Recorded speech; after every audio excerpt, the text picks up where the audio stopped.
Maraming salamat sa inyong mainit sa pagtanggap. Hindi lang sa init talaga, pero ngunit napakainit ng pagtanggap ninyo sa akin dito sa Balanga City, Bataan.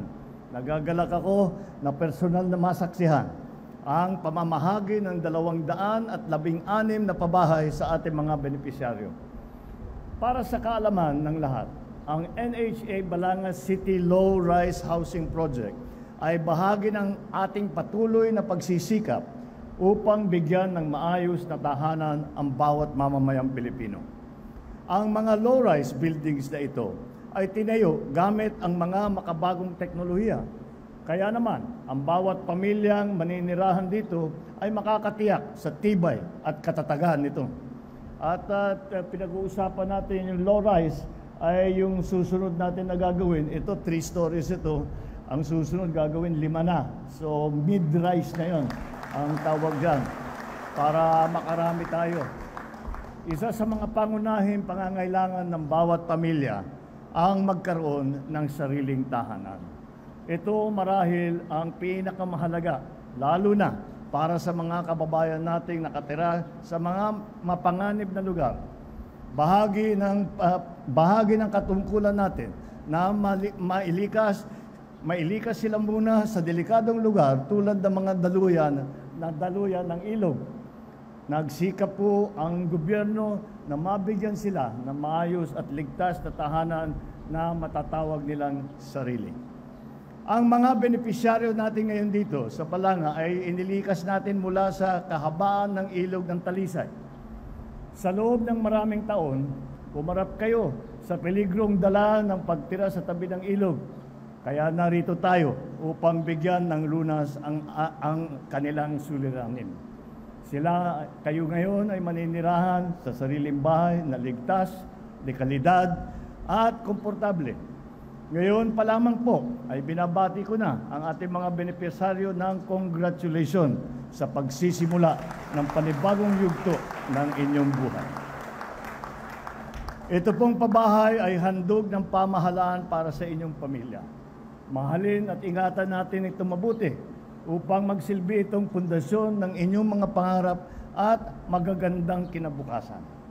Naway inyo rin pagyamanin ang komunidad dito upang sabay-sabay kayong umuunlad at gumiginhawa. Narito ang inyong pamahalaan, lalong-lalo na ang lokal na pamahalaan ng Balanga, ang panlalawigang pamahalaan ng Bataan upang gabayan kayo sa lahat ng oras. Makakaasa rin po kayo na lahat ng sambayan ng Pilipina sa ilalim ng pambansang pabahay para sa Filipino Housing Program o yung tinatawag naming 4PH Program, patuloy ang pagpupursige ng pamahalaan upang mabigyan ng maayos na tahanan ang ating mga kababayan. Ngunit ito talaga, alam nyo po, nung kahapon galing po ako sa Bacolod at kami naman ang may yung mga agrarian reform beneficiaries. At nabanggit ko ron, sinabi ko sa lahat ng katungkulan ko bilang Pangulo, sabi ko yan na yata ang isa sa paborito kong katungkulan dahil sa tagal na nag-antay ng ating mga agrarian reform beneficiaries, sa wakas ay nag-antay sila 30 taon. Sa wakas ay nabigyan na sila ng titulo.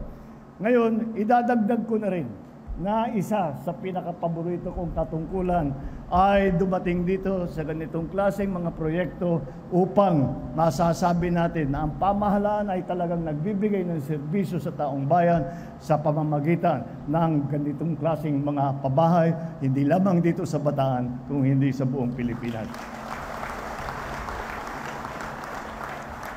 Sa pangunguna ni DSUD Secretary Jerry Acuzar at ang GM ng NHA, Joe Bentay, tiyak naman ako na makakamit natin ang mga layunin natin.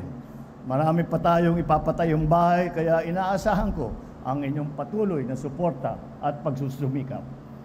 Muli, binabati ko ang ating mga benepisyaryo at hangad ko ang ikauunlad ng inyong pamumuhay. Sama-sama tayong tumungo sa isang maliwanag at masaganang bagong Pilipinas. Maraming salamat po at mabuhay po kayong lahat.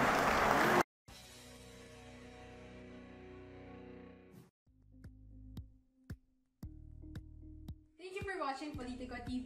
Please like and subscribe to our channel for more videos.